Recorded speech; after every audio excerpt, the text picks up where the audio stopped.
পেয়েছে আমার তাও ওই আসেন তাও ওই সে আমাকে ভ্যানে থেকে 2 বাড়ি মাইরি পরে আমি পালিয়েছি। আমি পালিয়ে যাওয়া অবস্থায় আমার সব তাওয়েরাই মোটরসাইকেল নিয়ে গেছে, সাকাত তাওয়াই গেছে, তারপরে আরো যারা আছে সেসব তাওয়েরা সবাই গেছে, দিয়ে আমাকে বেধড় মারছে।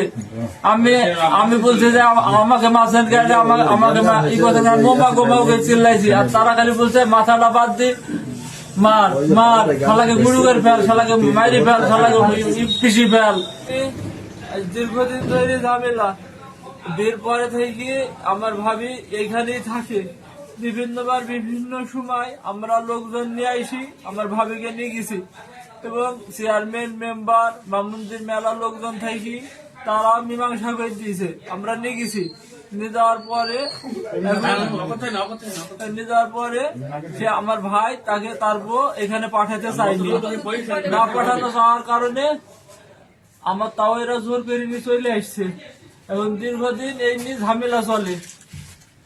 এবং আমার ভাইকে বললে আমার ভাই বললে যে আমি বিয়ে করেছি, আমার বউ আমার কথা মতন আমি যেখানে থাকতে বলবো সেখানে থাকবে।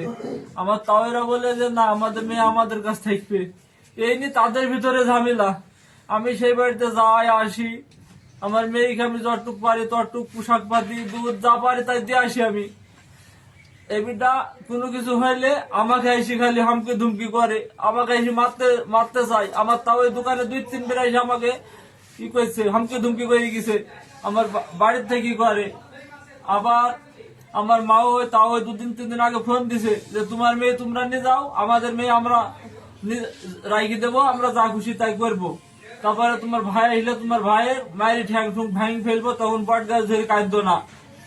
দিয়ে মানুষকে দিয়ে বলে যে আলামিনকে মারবো। তো আমি আবার মন্ডল মাতব্বরকে বলি যে আমি তো বামুন দিয়ে যাই রাত পয়লে, তাহলে আমাকে মারলে আমি কি করবো, আমি তো একলা যাই একলা আসি, তাদের বাড়ি বামুন দিয়ে।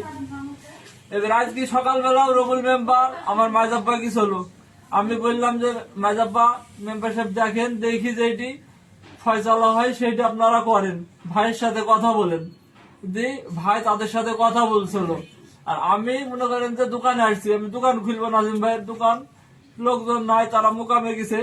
আমি ভ্যানের পিছিয়ে বসে আছি, ওইখানে একটা পেছনদার নেমেছে। আর আমার তাও ওই মোবাইলে কার সাথে কথা বলছিল। দিয়ে আমাকে বুঝে যে এই নাম, আমি বলছি আমি আবার নাম চিনি। যে দোকান থেকে একটা সেই পানির লাইনের পাইপ বার করি আমার ভ্যানে বসে আছে, আমাকে 2-3টে বাড়ি মার দিয়েছে। আমি দৌড় মারি পালিয়েছি ক্যাম্প পাড়া পানে যাই, ওই বাটা শোরুমের ওই কোলে যাই, একটা গলির মধ্যে চলে গেছি। আমাকে 8-10 জন মিলে ধরি, কে কি দিকে কাঠ দিকে পাইপ দিকে লাঠি দিয়ে একসা বাড়াই।